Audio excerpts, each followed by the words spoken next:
I'm going to play some video from Redacted in an interesting interview regarding disclosure of alien technology and biological entities.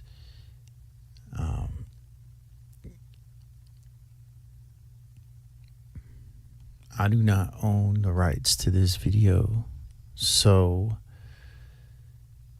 there's going to be an overlay, and it's going to be for you to decide whether there's deception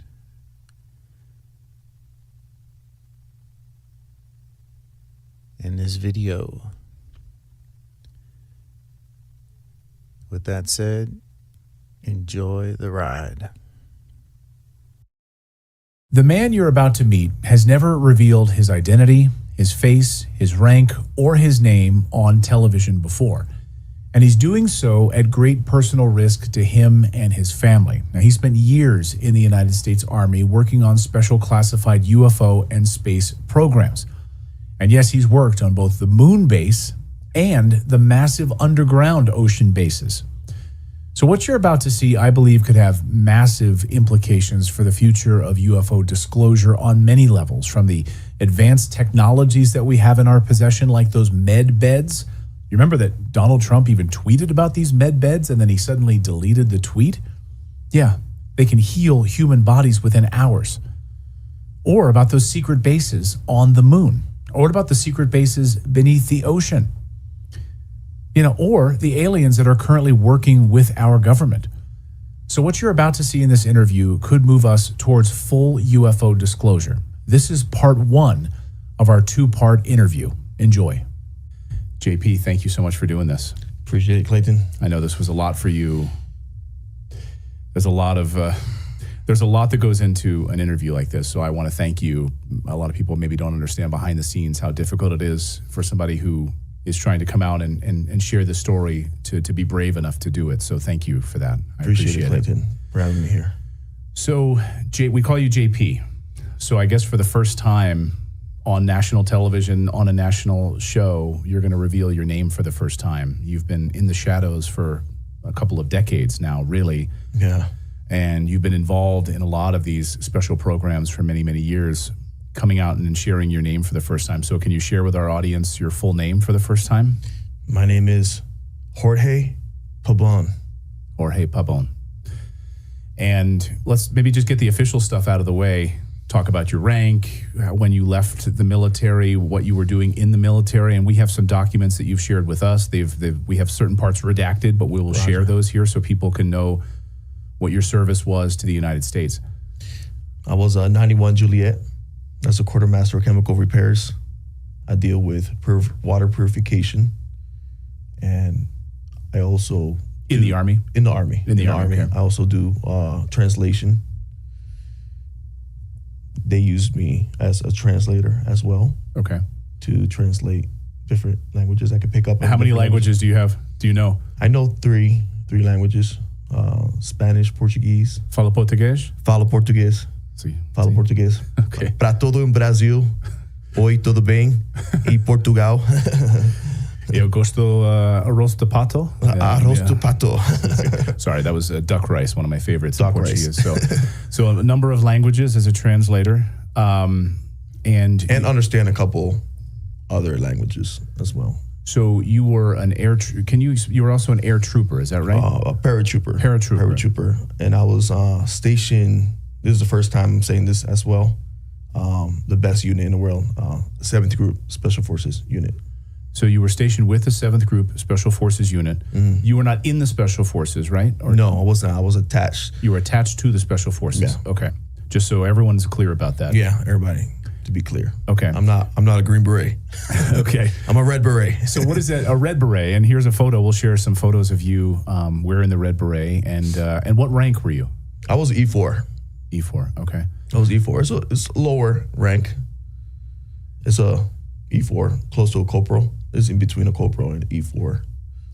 You know, it's interesting you say that, and I want to talk more about your official capacity in a second, but I've heard others who who've been involved in the things that you've been involved with and seen the things that you've seen, they're typically a lower rank.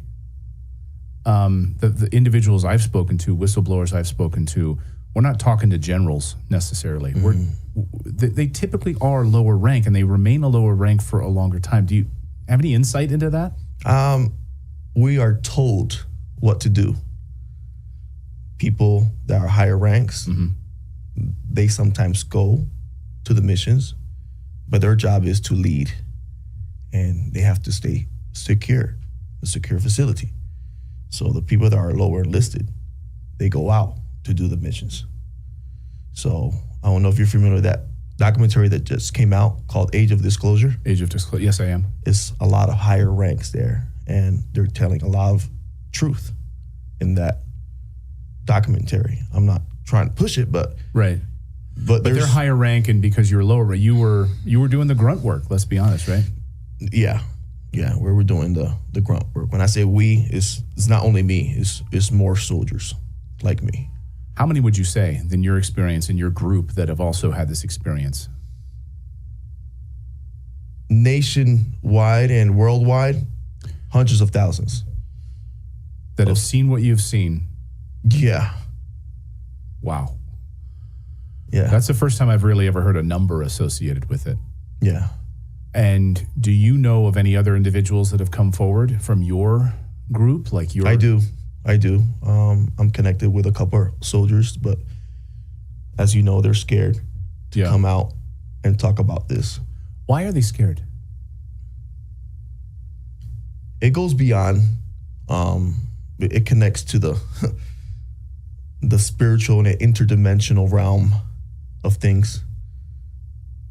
Clayton, it goes way beyond. I can't really talk about it because of national security. Okay. And because I love this country a lot, and this is the best country in the world for me.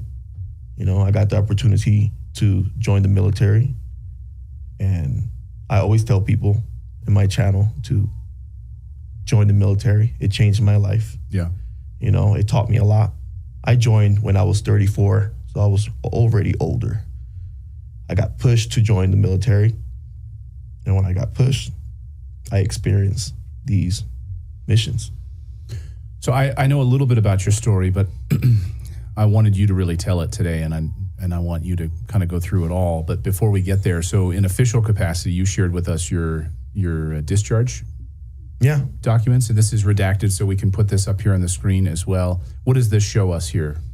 The DD-214 shows you what I did in service and where I was stationed and all that. Okay.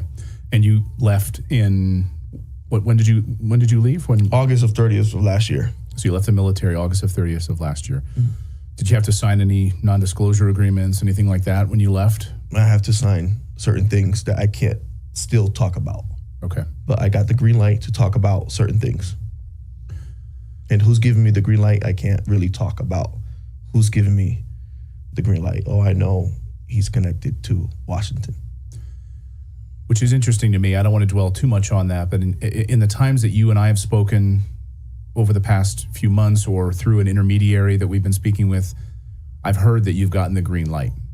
So there are people in Washington, there are people in the military who want this out there, who want disclosure. Would you say that's accurate? People want disclosure.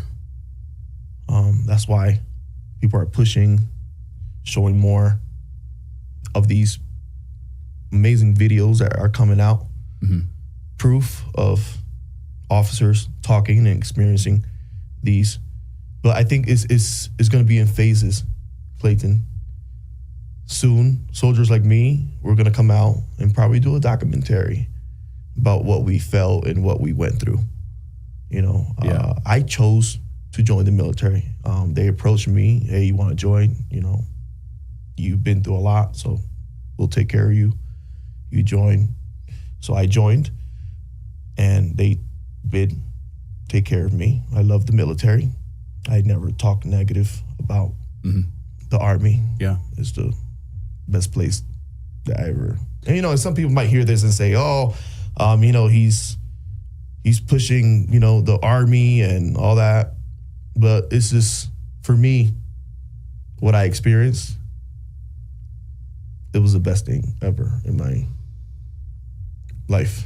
Let's go back then to when they approached you, because I find this fascinating. So you had just moved to Orlando, Florida. Orlando, Florida. And you were not involved in the military at all at that point. I was not involved with the military. I was working actually for a pool company. So you were cleaning pools. I was cleaning pools. And I dealt with music too, because I go to church, you know, and my wife, she sings. So I'm sorry, I'm tearing up a little bit. It's just, and there's tissues right there. things change in life for the better, you know. So when I joined the military, it changed the way I lived. With your family and everything. My family and everything. Yeah. So in all of this, JP, I mean, your family must have been incredible. A rock for you, right? Oh yeah, my family have been supportive. My father, my mom, my beautiful wife. I've been married 18 years, Clayton. 18 years, wow. 18 years, and it's tough. It's been tough on her, you know. But she stood by you in all of this. Yeah. Yeah. She stood by me. She's she's my spiritual. She prays for me a lot. So, is she aware of a lot of the stuff that's happened? She's aware. Yeah, she's aware. But we don't really talk about it at home. Yeah.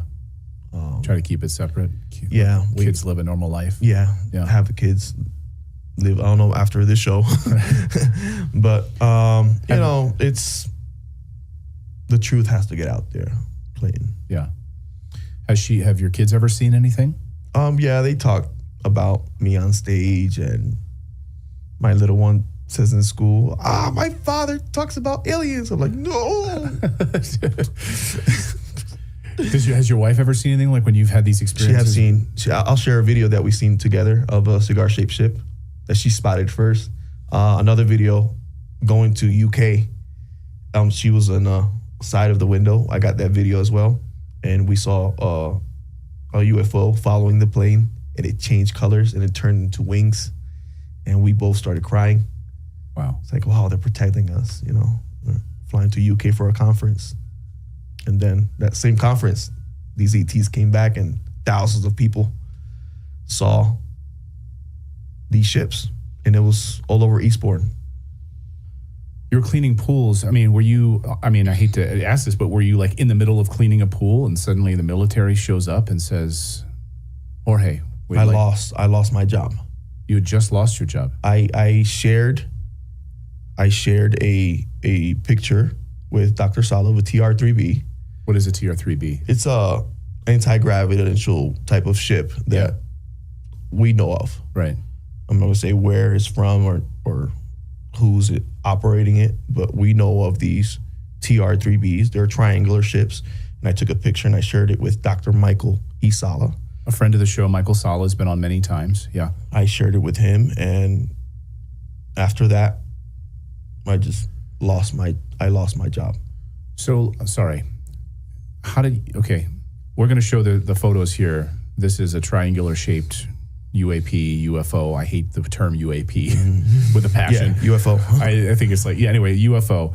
When did you take this photo? So this was before you ever joined the military? This was before. I took multiple pictures of UFOs. Where did this happen and how did this happen? This happened in Tampa. This happened in Orlando. In Tampa, I was taking pictures of cigar-shaped UFOs and UFOs interacting with helicopters. I got these pictures I could show you as well. So you were just were you like cleaning pools at the time? Or you just like... I was working. I also installed cameras for certain companies. Okay. So, I was just making money. Life, you have to move around to make money. Blue collar, hardworking. Yeah. Just making money for your family. Making money for the family. And on top of that, working in studios, doing music. Okay. I love music. I play piano, guitar, drums, whatever you give me, I could play. Wow. And you use the same part of your brain for languages. So if you're good musicians, you could pick up in different types of languages. So it's kind of cool for me. When I joined the military, they asked me about translating. They asked me about, because once you join the military, it's not just one job. It's not just one MOS. It's more than one jobs. Yeah. As you can see in my DD-214, I did more jobs than usual. Yeah, you had a lot on there. I was stationed in the Special Forces unit. So you have to keep up with these guys, these Green Berets. They're really good. They're the top of the top. So they do things that I don't even know. So you were doing these different jobs, and then when did you see these triangular shaped craft? So cars used to approach me, like white pickup or a white van, and a guy in uniform, in tactical uniform, says, "Hey, and this time just look up and make sure you take a picture." I'm like, what the heck is this guy talking about? He just would drive by you? Drive by me, and hey, this time, and I consider those people the white hats. You know, they want this information out. And I took pictures, and then the Tampa Bay Times, they start talking about Dr. Michael E. Sala and my picture, and they talk about MacDill Air Force Base. I'm like, oh man, they're talking about me in Coast to Coast and all this. And I'm like, Doc, what am I gonna do? And he says, don't worry, you're anonymous. Nobody knows your name. Nobody knows who you are. So they always told me, don't give your name out, just give this information. Doc was the only one that knew my name and knew my family. And I shared my information with Doc. He's been documenting. I call him the librarian of disclosure. He is. I mean, he's written so many books, and your name, JP, appears in his books many, many years. So you were a guy. I can't believe it. I can believe it because I've heard this now from multiple people. But you just get a white hat, just drives by, and just says to you, does he yell out your name? Does he know who you are? They approach to me and says, "Hey, this doesn't say my name." They approach you, and this happens to a lot of people. Yeah, I've heard it multiple times. You're not the only one. They approach you and they say, "Hey, this time, this hour, we're gonna see a ship. So start taking pictures with your phone." And those times there was no AI. These pictures you can put them in tests or whatever you want to put them. They're like from 2007. Yeah, right? 2008, 2007. Okay. So the photos you're seeing here on the screen are old. These are this is even pre-iPhone, I believe, at the time, or around. Pre-Android. Pre-Android and pre-iPhone, and right around that time. So you're just taking these photos. How many times did people approach you telling you to look up? Oh, dozens of times. Dozens of times. Did you try to stop them? Because for me, I could just picture me. If I'm just walking with my dog and somebody pulls up and says, "Hey, you, in an hour and a half, look up at the sky and take photos." I'm going to say, wait, who are you? Did you try to do that? You got other people picking me up and interrogating me. What? Yeah. So you got people saying stop, and you got people saying go. At the same time? At the same time. But I kept with the go. And it went on from there. So I got a collection of UFO pictures. Were other people seeing these photos or craft at the time? I'm sure other people were seeing these craft, and I'm sure they took pictures, but I don't know why they haven't registered them. So you had people telling you go, take these pictures. Then you had other people pulling over. You're just walking along. You're a big guy. Yeah. You can see on the, you're a big guy. So these guys are coming and they just stop you on the street and pull you aside and take you someplace to interrogate you? Yeah. How did that go? Like 3 people get inside the truck, get inside the van. And I'm like, are they armed? Yeah. Sometimes they're armed with SIGs, and they're wearing tactical gear. So you're like, okay, I'm done today. I'm done. Well, this happened to me a couple dozen times. When I posted the TR3B in Orlando, I got picked up saying, "Hey, you can't be posting stuff like that." So you do you feel like that there were 2 separate forces at work? Yeah, the entire time. Totally. And you're still experiencing that because you have people who've said green light, and there are other people who don't want you talking. Yeah. Which is consistent with everything that I've heard. So you're posting these photos, you're sending them to Dr. Sala, the Tampa Bay Times, Tampa Bay Tribune or whatever is posting them or revealing this information. They never named you, though, right? They just No, JP. JP. So from that point, you're still not in the military. No. You're no still military cleaning yet. pools. You're still doing music. You're still doing installing cameras. You're still doing all of these other things. When did that change? I'm not asking for a specific date, but like what was the impetus then? How did all that shift from the go and stop guys coming and bothering you? When I joined the military. How did that happen? So I went, they approached me, the good guys. Hey, you have to join. If you don't want the people to keep bothering you no more, you have to join. So the guys that were telling you to take the photos, did you recognize them? Did they look the same? They're always Sometimes different. yeah, it's always different, but it's like they knew me. It's so weird. It's like they look different, but they it's like I felt like I had a relationship with them. So sometimes they come with masks. What kind of masks? It's like a ski mask. People would be scared. Like something you see with ice guys right now. Yeah, similar. Yeah. Similar. Like a baka, what do you call it? Balaclava or whatever over the face. Yeah. Do they have helmets on? No helmets. Tactical gear? Tactical gear. With like a SIG on their hip. Were they also armed, the good guys? Yeah, they were also armed. Were they kind of saying, hey... They look like similar to what sheriffs wear when they're undercover. Okay, gotcha. Were you intimidated by the good guys? Sometimes there's always one guy that was always serious and not talking, always just studying me and just looking up and down and always looking around and always looking over my shoulder and always and that had me always, So the other two guys were always talkative and like, Yeah. like if they were agents or something like that. Did they? And they told you? Don't know what agency though. Don't know. You never knew if were they military? You don't know? Their personnel is military, but I never knew like if they were strictly military, or if it was a different agency that was hired, to talk to me or to lower me into the military. So then you joined the military. I joined the military. Was it a long thought process or no? Pretty much instantaneous. It was a long thought process because I go to church. And when I went to Brazil, I used to preach all over the place and all that. And I was really into church. Yeah. That's why these UFO things and... You Catholic? No, I'm Christian. Christian. These UFO things for the Christian community or for the religion community, sometimes they think is spirits. Demons, angels. And I kind of lean towards that way as well. There are people in Congress who will say to other members or disclosure and whistleblowers, et cetera, like, why don't even deal with this? No. Don't even deal with this because it's demonic, right? And so that kind of puts up a wall, and maybe it is. And maybe there are, with the interdimensionality, and maybe there's things we don't understand, so we label it demons, right? Yeah, in life, I always say this, we have a yin and a yang. There's always a good. Yeah. There's always a bad. I think there's good, if you want to call them ETs out there, or angels. We got good angels that can guide you to do the right things. And if you read the Bible, throughout history, angels have been guiding people for a long time. Right. And then you got demons. You have to be careful with demons. Yeah.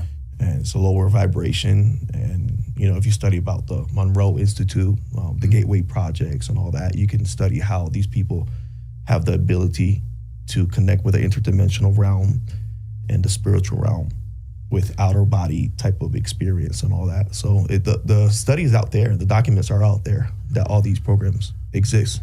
So it wasn't just jumping into the military like anybody else might and decide to join the military. It was you realizing that there are ETs or there's craft that you're taking photos of. Mm-hmm. There's guys that show up at your house or they show up and ask you to join the military. So this is a different experience than most people go through. So you wrestled with it for a little while and then you ultimately... I was trying to walk away every time, Clayton. I was trying to walk away, but out of nowhere I see these ships. So sometimes I go outside and pray. And these ships showed up. These ships show up. I'm like, what am I doing different? What type of praying or meditating or state of mind I get into that these things come down? So every conference that I do, these ships, they come down. And I have proof. I can show you the videos. We show it to Redacted. And these ships, they show up. I did one in the UK. I did one in France. I did one in Charlotte, even here in Colorado. And we call down these ships. Sometimes they use people like us, you know, right, in the military, including implementing the dog whistle type of technology that have psionic abilities that can bring down these ships. And, you know, I didn't realize I had something like that, an ability like that.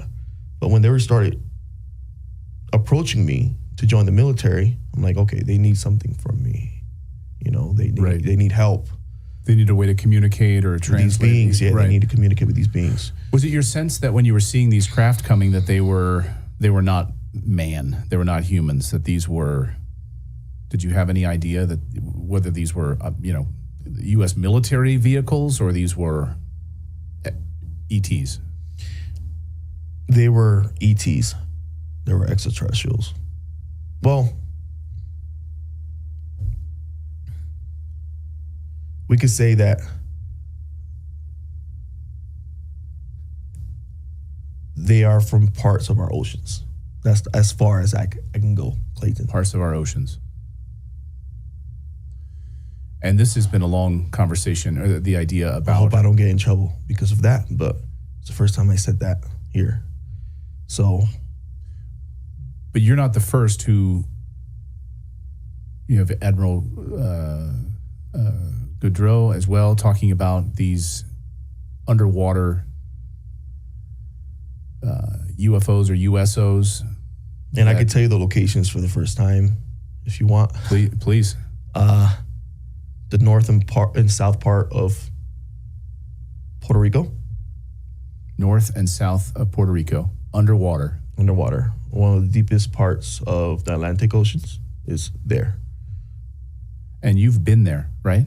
Have you been to these spots? I have been to these spots more towards the Bermuda part of the location where I have been. No, I know I'm kind of jumping ahead because I wanted to get to that, but I just want to talk about it now. So you went to, can you describe what you saw?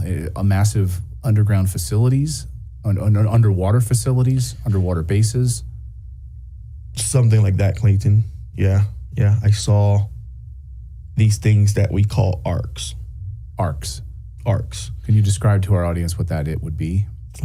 Massive ships, or huge, like 3 stadiums or even bigger types of ships.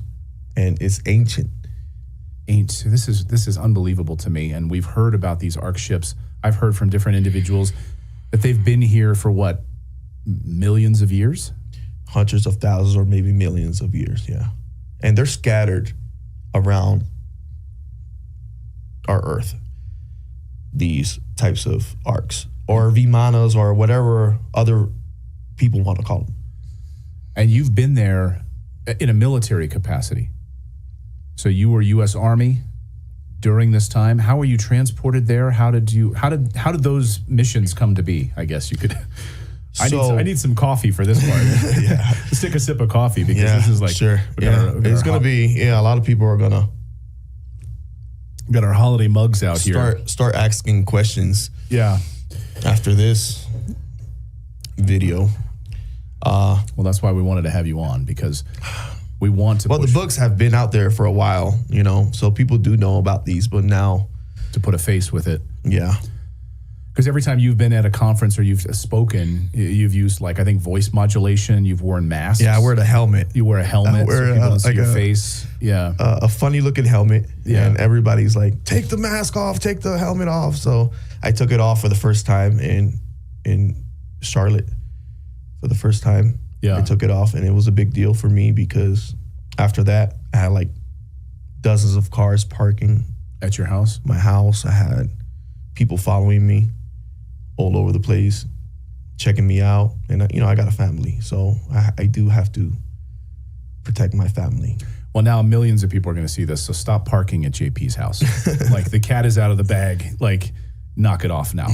Enough already. Well, I am protected, Yeah. My whole neighborhood is military. Yeah.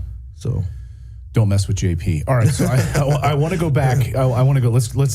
I want to go talk about the underwater piece of this, and then we got a lot to unpack here. But so, in a military capacity, how were you transported there? How did those missions come up? Like you just wake up one morning and JP, we're going to go see a massive UFO that's hundreds of thousands of years old. So get your rain gear. Like how does that unfold? Sometimes it's through the phone, or sometimes it's just straight up, hey, they want you in this area. I'm working in South Korea. Hey, they need you in this area. So I leave. I meet up. They make you change into black tacticals. You were with other special forces at the time? It's weird because it's civilian, special forces. You got Rangers. You got airborne troopers. You got Marine recons. You got, I don't know if they want to call themselves Delta Force. It's like a mixture of people with different talent. It's not just Army. Yeah. So most people say, oh, it's just one. No, it's all branches. And then you got international people from different countries involved. Well, that's the real story here too, is that we're all, we talk about these boogeymen like, oh, we have to hate Russia, we have to hate China, but we're all working together. Right? We're all working together. Russians, we're all on the same page with this stuff, right? A lot of times. Well, the thing is we have to, Clayton, because these are things that we don't understand. Yeah. It connects to the, when you get to the quantum entanglement part of it, quantum physics, it connects to the spiritual consciousness, and these beings, they show up and they disappear. We can have one in this room right now. We won't realize it. It's spiritual, and the spiritual realm is real. I want people to understand that. And that's why I wanted to walk away so many times and not even talk about this. Even talking about it, I get not scared, but I get the shivers, because imagine you knowing that there's something listening and knowing that everything that you do in every moment. It's almost like consciousness. Yeah. It's like there's no way to hide. There's nowhere to go. They know every step, everything we say, everything that we do. It's like that type of. And they're far more powerful than us, right? Yes, that's the thing too. And you don't want to mess up. You don't want to mess up with them. So you get called, there's a Delta Force, there's all of these guys, you're wearing black tactical gear. What happens next? What type of a ship, boat do you get where were you? Were you at Eglin Air Force Base at the time? McGill, where were you when you get this call? And then you went to Puerto Rico? Eglin. Well, in Puerto Rico, that's the locations of these things that we have. Do you get on a ship, a battle cruiser or anything like that? Sometimes it's Osprey, sometimes it's Black Hawk, sometimes it's C-130, And then just describe to me, the layperson, coming into this. Are you landing on something, being transported there? We're landing on a massive ship that I don't feel comfortable talking on your show. I'm sorry about that, Clayton. So it's like a classified... But I know it says it in the books. It says it in the books of Dr. Sala. It's a massive Navy type of ship that we have. That we don't even know about, really? I mean, we know because of people like yourself, but other... We probably know about it because of movies, yeah. But we do have... My brain goes to like the Avengers movie and like some of the helicarriers. Yeah. We got technology that can manipulate space and time. So you're landing on one of these manipulating of space and time craft. Well... Whatever you can say. It looks like a I don't know if you've seen the Star Wars, that donut-shaped ship that they have in the Star Wars of series they have. I'm not familiar about. I'll text it to you. I'm a big Star Wars fan, so we'll put it up here on the screen from Star Wars. Well, they made a movie of him. Andor, the Star Wars show Andor. They have a similar ship that when I looked at it, I was like, oh crap. my heart sank, my jaw dropped. I'm like, oh crap. We have that type of ship. Yeah, we have that stuff. We have that. So it's floating, flying? It's floating. Using anti-gravity technology? No, not using anti-gravity. It's a regular ship. But it's floating on the ocean? It's floating on the oceans. You land on it? It has the capability, I think, with the hydraulics, it drinks, it takes in water and it turns to a sub, depending. And it lowers down just a little bit. It doesn't go all the way down. But just enough to be hidden? Yeah, just enough to be hidden.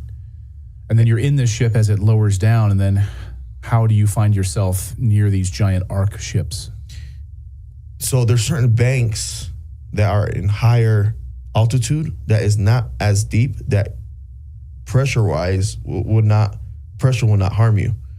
So these ships are located in those locations that it's good enough for us to visit down. It has like a elevator with a different type of metal that it contracts and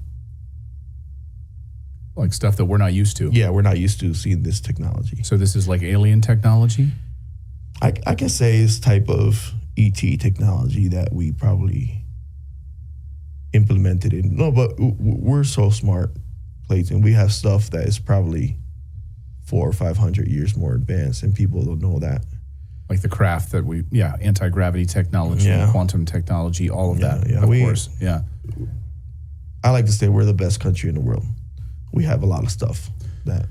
And that's why people, I think, when they think, oh, you're gonna mess with the United States, like the stuff that we have, that if push came to shove and we needed to use it, I mean, forget nuclear weapons. Those are like, I mean, that's like a joke at this point, right? Yeah. Forget about. Now we have to worry about certain things. Yeah. So take me down in this craft. And let me not interrupt you, but you can just take me. How do you get from the water to these things? Where are you? I want to be in your shoes and see what you're seeing down there. So the first time we went down there, it was like a multinational kind of event. So I saw Chinese, I saw Russians, I saw other scientists, we even brought people from Mexico. These guys that look Indians. Mexicans, the Aztecs, like they look Aztec. Like Mayan, yeah. Looking. I'm like, where the heck these guys come from? How they got picked up. Wow. And we went all down because it has things that are connected to Mexico and to South America and even India. Things are even connected to India, these crafts, and it has different departments of rooms. So each arc, it's like if you have a scientist in the Pacific, there's an arc in the Pacific as well. Where? South from Hawaii, near California. That area over there. Over there, also, there's massive arc. And something massive that is alive. When I say mass, cities or something like that, people that live down there. Humans? It could be a mixture of humans and other things. Yeah. And these working together. Yeah. These ETs or other Nordics, they look like us. They could be walking among us. But they're like tall, blonde hair. Or they could be our height. We got certain programs that can change them to look like us. And they're working with humans in these underground cities. We're talking these cities, like how big are they? Are we talking like the size of Philadelphia, New York? No, smaller? It's smaller, but it's multiple layers, so it's huge. Do they have vehicles down there? How do they get around? Don't know, Clayton. Do they have to pick their kids up at dance class in the afternoon? Maybe, but I just try to think of the infrastructure, the food, like restaurants, like how are they living down there? I think it's more like a base type of city. So it's people that work there. I don't think there's kids down there, Clayton. Yeah. Provisions are brought in. Yeah. They're operating and working. And did they come off regularly? Or like, are they down there for a few months, a few weeks, and then they're Basically the same thing that how they do in like the space station or similar like that. Yeah. And Eglin Air Force Base is the biggest Air Force base in the United States of America. And a lot of things are done from there. So a lot of transporting is happening from Eglin to these different arcs. And it's not just that base. It's a lot of base around the world. Yeah. That includes different governments. Reagan said one day, hey, if there's a massive force that comes, would every country unite and attack, or would we be still attacking each other? Brought together. He knew. Yeah. He knew, and he also had, before he became president of the United States, Reagan had things that happened to him in California as governor of California. So he knew, he was fully aware. So you arrive at this base, you see these different departments in Puerto Rico, under the water near Puerto Rico. Were you just blown away about how massive this thing was? I was blown away. The places where I went was more by Bermuda, off the shore of, So we talk about like the Bermuda Daytona. When we talk about off of Daytona? A little bit more off from Daytona. Wow. Like that same location. I don't want to give the exact location, but somewhere around there. And just to be clear, like these arcs aren't moving. Well, they are moving now. They are moving now. Yeah, they're moving now. Now there's a massive arc in between Venezuela and Puerto Rico. On purpose because of what's happening right now? I don't know what's happening behind the scenes, but I don't think that buildup is for a reason. Oh my gosh. So we can, I know my conspiracy-minded brain goes, we're hearing that we have regime change operations happening in Venezuela, but really the reason we have 15,000 members of the military in that region has nothing to do with Maduro. It has other things to do. Well, I don't want to speak above the commander-in-chief. Whatever he says goes. Yeah. Whatever he's saying is happening, and I believe is happening. Yeah. If that's happening with Venezuela. But there's other things that, because of national security, that's happening behind the scenes that a lot of people can't talk about. The Orinoco belt of oil that sits off the coast of Venezuela.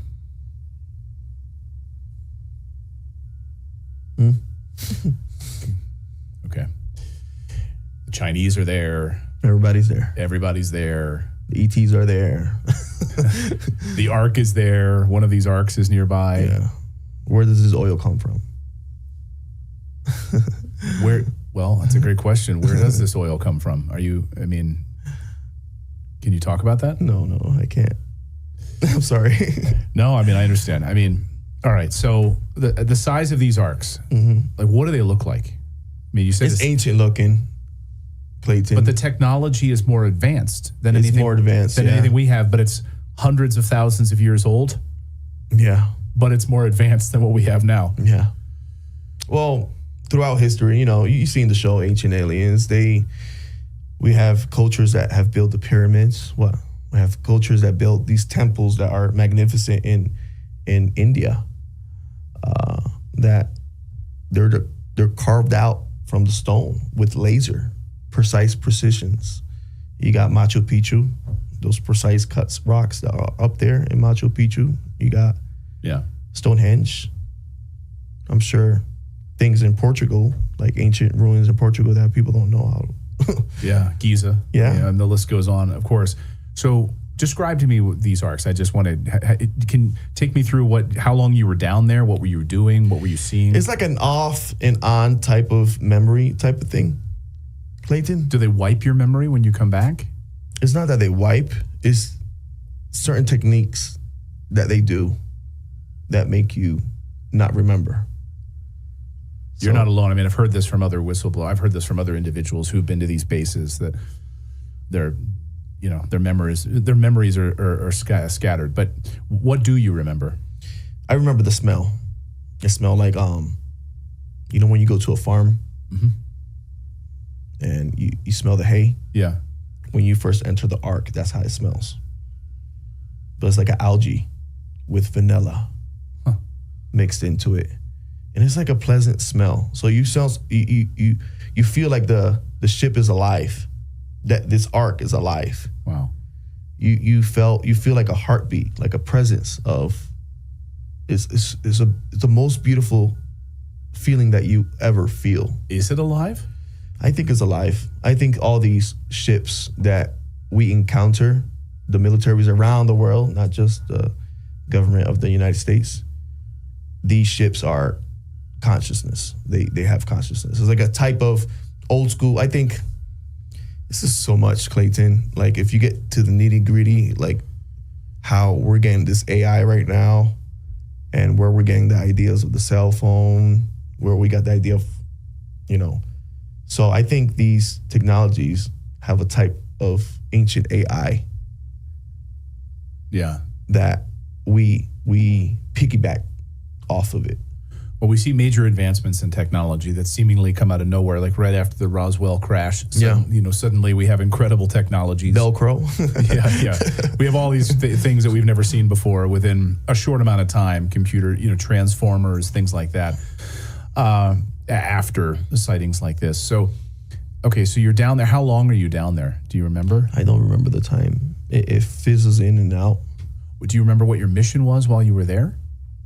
I was there to activate certain things. Because you have the technology background. Well, the ability of bringing these ships down. Oh, to activate, to communicate with them. Yeah, to communicate with whatever being is in charge of these. But now the Nordics are in charge of it. The ETs, yeah, the Nordic ETs are in charge of it. And I know people might hear this and they might think, certain things. But by the way, this is now part of congressional testimony. Yeah. Nordics, multiple races, like this is now on the congressional record from other individuals, from the military, whistleblowers. So you're not some crazy guy just saying this. Like this is, you've seen them. Yeah. This is, other people have seen them. Other people have reported this. Not to give you cover for it, but all I'm saying is this is now part of the congressional record. Yeah. What you're saying. And the reason I'm here now is because of that whistleblower protection. I'm allowed to say certain things. Hopefully. Yeah. But I got the green light to come here and talk about this, so I feel peace. So now there are multiple arcs. We talked about the one in the Pacific near Hawaii, maybe off the coast of California, near Puerto Rico, near Bermuda. Now one near Venezuela. They're moving south of India as well. There's a location there. It's like scattered around our oceans. What about in the Arctic Circle? We got something there, and we also got something in Antarctica. Antarctica is insane. The stuff we got. I know you had Brad Alston. I was with him the other day.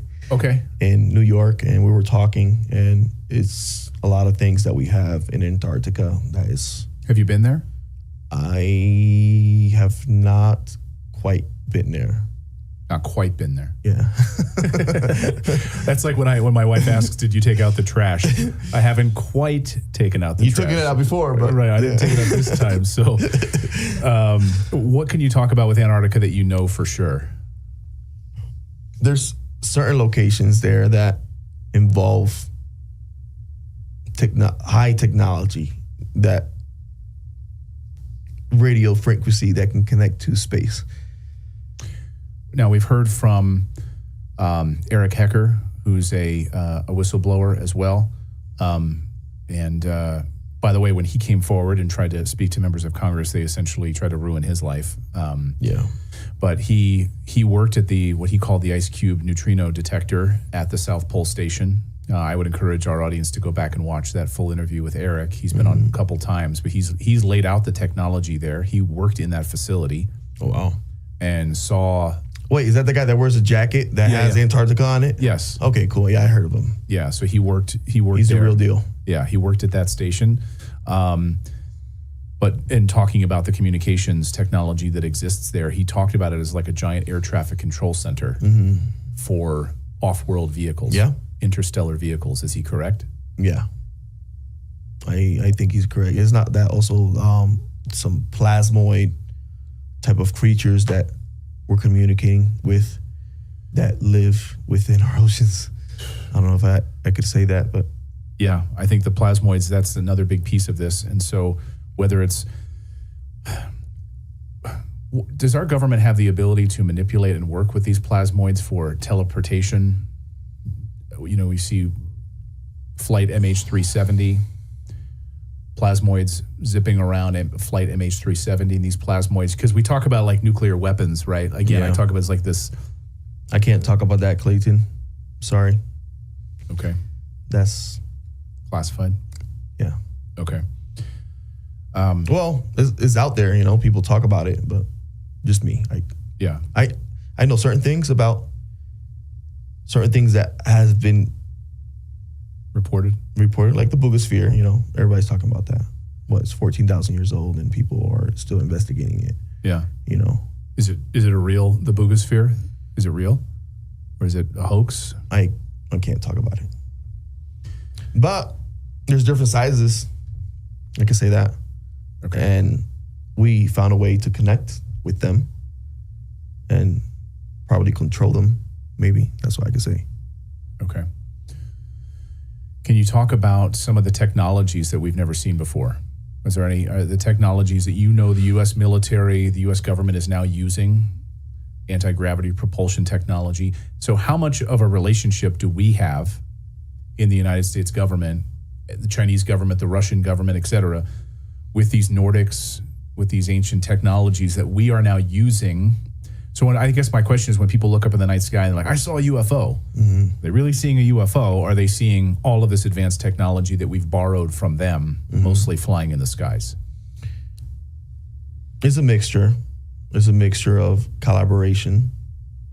Like, you know about my experience in Alabama? I don't. Where I went inside a cavern and I saw... Oh, right.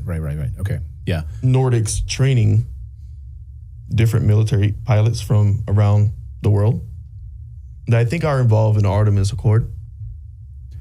So the Artemis Accords, you saw Nordic aliens training other members of the U.S. military and other members of the military from, what, Russia, China, other places? No, I didn't see Russia and China. Okay, who did you see?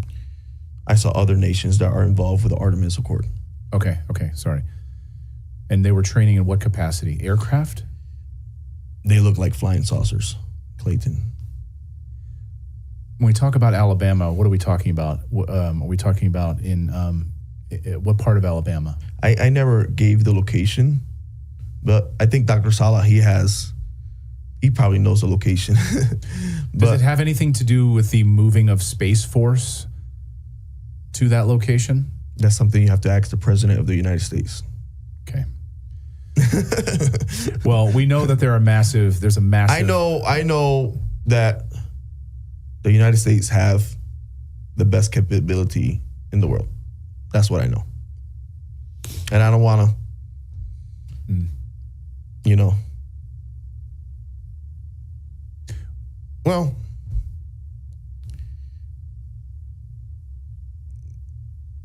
because of the connection that we have, I think we have the best. Because of the connections we have with the Nordics and others. Yeah. And I'm sure other governments have their connections as well. And we probably don't know what they have. So we do have to be careful. How many races of aliens, ETs, have you seen? I've seen Nordics. I've seen these people that look like ants. Well, they call them ant people. They got big eyes. Like, I tell people, you can confuse these with gray aliens.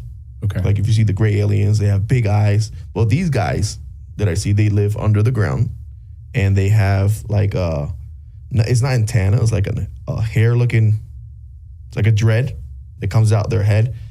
And throughout history, you know, I don't know if you heard the Hopi Indian? The Hopi Indian stories about them connecting with the inner earth and the inner earth, the ant people and all that, and then they taught them. So we connected with these. So the Hopi Indian working with these ant people.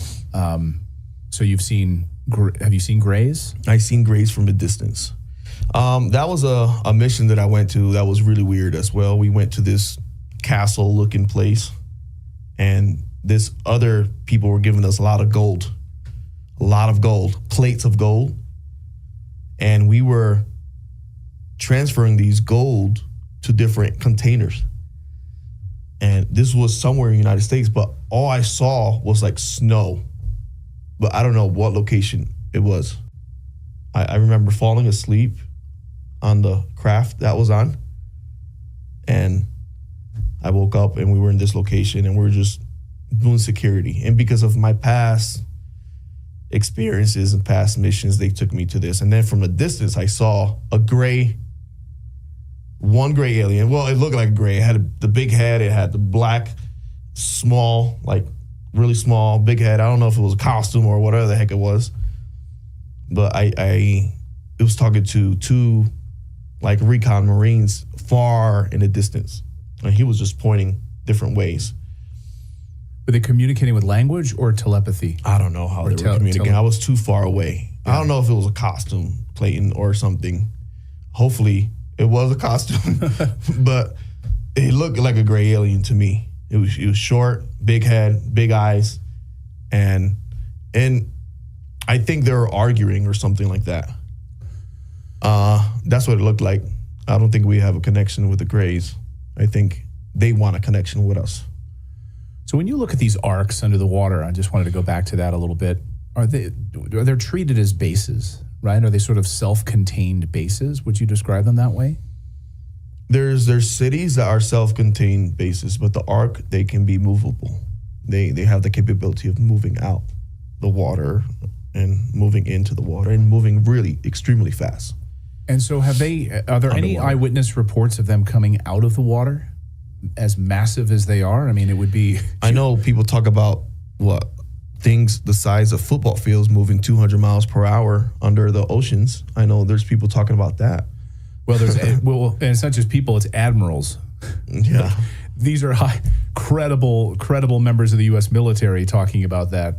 Admirals mentioning the size of football field craft moving underneath the ocean and other craft moving at speeds that we don't have, in our like current 2025, 2026 life, we would not know any speeds that these craft could move. Yeah, they go really fast underwater, Clayton. These UFOs, I think they have the capability of breaking matter in a certain way and using some like Tesla technology. I don't know what the heck they use, But yeah, let's talk more about the technology and the propulsion technology. Have you ever witnessed, you've seen them in motion. Yeah, I've seen them in motion. You feel them. My first experience in Brazil, this is when I was a civilian, Clayton. And this is what started it all. This was started it all. Okay. I went to Brazil, right? My wife invited me. I was preaching in all the churches. I was preaching in cathedrals in churches in Brazil. Christian. Oh, yeah. I didn't know what UFO was or ET was. Yeah. They always say demons because the farmers, they interact with these beings and they always say it's something spiritual. But when I went there, I went to this farm, no light pollution, beautiful place. We went to eat churrasco in Brazil. When you invite me out to eat, I'll go anywhere. Yeah. So the day prior, I was feeding the cows. They were showing me how they feed the cows. All this was because of the lifting up the bags of salt was like bloody and all that. I was like, I was sore. I woke up at 3:00 in the morning with a humming noise. I walked out and I saw something that was glowing like a bluish white color in the distance. So I start walking towards it. I didn't have no shoes on. When I start walking towards it, it was probably like a 6-minute walk. And it kept getting bigger. I'm like, what the heck is this? I'm talking to myself. I'm like, what is this? This is crazy. So when I get close to it, I touch it. And I feel the hairs of my body that go up. And I feel like a metallic taste in my mouth. Like if I had like mad pennies. I know you were small once. Mm-hmm. Put pennies in your mouth. Oh, that's what you feel, or like blood or something like that. Right. I close my eyes. I open my eyes. I'm back in the farm. You can see my footsteps. Over there, the dirt is red. You can see my footsteps back. I'm like, what the heck happened to me? So I told my wife the next day, and they're like, something spiritual. Don't worry about it. I'm like, what the heck is happening to me? You know, I'm like, I want to get out of Brazil. And this happens really close to Cardos Novas. Cardos Novas is a national park that not too long ago, Google, there's an ark there, and I can show you the location of this ark. Google recently posted the Ark of Brazil. There's an ark, a giant alien the craft. name that they just posted, you can look it up. It's called the Ark of Brazil. It is a similar shape to Oleszki Sands in Ukraine. The size of Oleszki Sands. That there's probably an ark there as well. Well, I know. Yeah. There's probably an ark there. Yeah. Underground. Thousands of feet underground. Similar to what they're finding under the pyramids of Giza. All these things that they're finding under the pyramids, they're confirming with other companies that they found these things under Giza. But these arks, they're under there as well. And then you got scattered, like in South Korea, China, Russia, Japan, scattered. You got these small ships that the Indians, they used to call Vimanas, that they look like massive spacecrafts. But sometimes there's temples on top of them, or the governments, they know about it. They don't want to talk about it. Yeah. Because it could change. This is the thing. This can change religion if we talk about what's happening. Right. It could change a lot about Catholics, Christians. I know the Catholic Church has tried to come out and try to get ahead of this. Muslims, a few years ago. yeah. They've tried to start talking about this because I think it could undermine a lot of these religions, right? And so they're trying to get out in front of it now and trying to admit, I mean, what does the Vatican have in their archives? You know, We got an American Pope now, so maybe we'll get some answers about what's hidden in the Vatican. we could probably go to Rome and interview him if you want. I would like to. Yes, I would like to. I'd like to. That would be Everything my happens first for a question. reason, Clayton. That's what I know. Everything happens for a reason. The reason the Pope is there now as an American, it's not just by chance. Disclosure's around the corner. Look at Steven Spielberg. He's about to, June? He's going to drop a new film saying that about disclosure. So I think 2026 is the year, Clayton. I sure hope so. I hear there's so many people that we say this and then we take 2 steps forward, 1 step back. You know, we have I said before, there's always two fashions. Yeah. One, don't want it to happen because they want to be safe. Yeah. And the other one, they just want it to happen because we need to know. Yeah.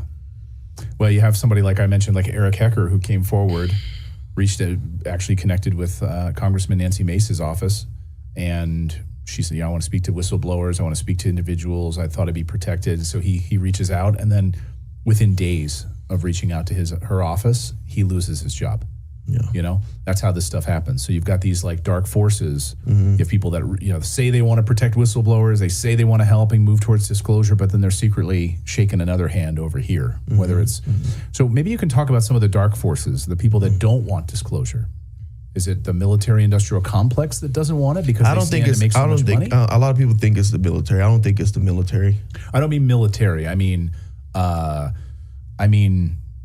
like Lockheed Martin, Boeing, the military industrial complex. I don't think it's them either. Yeah. A lot of people think it's probably connected, but I think there's how can I say, contracts that can't be broken that a long time ago was put in place. And because of these contracts, a lot of people can break contracts. You know how contracts work. Right. If you break it, something else happens. But the military, I don't think they're the bad guys for me. Yeah. Some people might say, yes, the military treat me bad. The military did this. If you're signed to be part of the military, you are told what to do. That's the mentality I came in the military. Well, we've seen from other military whistleblowers who've said the same thing as you, U.S. Marines and so forth, who, when they were on certain off-the-books missions, they came across other human individuals who were the bad guys and who were using some of these craft for nefarious purposes. some of this technology. The U.S. military's guys were the white hats. These other individuals were not. I encountered certain situations, gunpoint. At gunpoint. They could throw me off. They say, don't talk about this. Certain things I still don't talk about because of those situations. So you as a U.S. military came head to head with these other people. Don't talk about it. And this were in the field? Like this was in the field. But I don't think they're connected to the military. I think it's something else. It's not the military. It can't be the military. It can't be the people I serve with. It doesn't cross my mind, because when you go into the military, you come in with a beautiful heart to serve and all that. If it is the military, I don't know what to say. But I don't think, for me, I think it's a different part. Yeah. It's connected in some ways. Right. Dark forces, though. I U.S. Marines who've witnessed these UFO craft being used. And they're evil. They could be evil. So evil. Yeah. They'll kick you in the face. Well, I got kicked in the face. You got kicked in the face. I got kicked in the face. For what? Just for looking? Just for looking. Where, and can you say maybe where this was or what you were looking at? No. Sorry. No, I understand. You've got to protect, I don't want I don't want anything to, I can just tell this other story, not your story, but a U.S. Marine. We've covered it on the show before. I think it was in Indonesia after the tsunami. Mm-hmm. And often, as our audience knows, after major natural disasters, there are people that come in for the selling of human beings, trafficking of human bodies, all of that. Are there other reasons why they come in?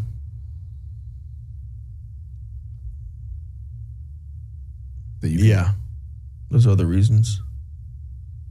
Certain things are unveiled because of the tsunami, are brought up.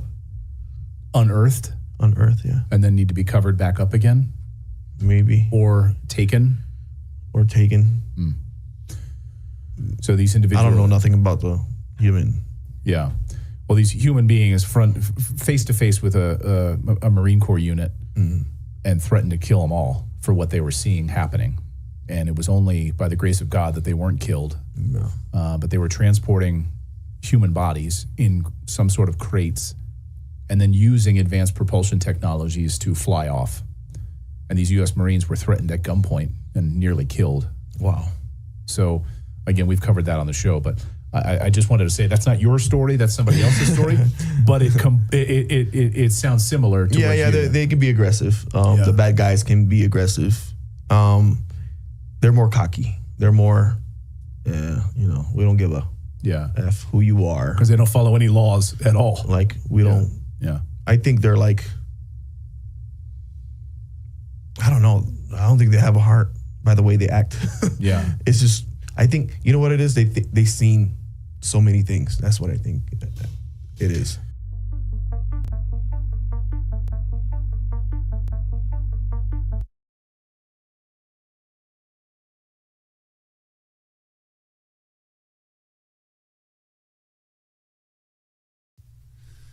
I'm going to play some video from Redacted in an interesting interview regarding disclosure of alien technology and biological entities.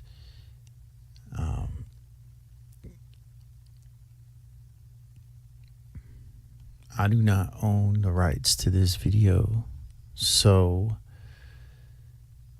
there's going to be an overlay, and it's going to be for you to decide whether there's deception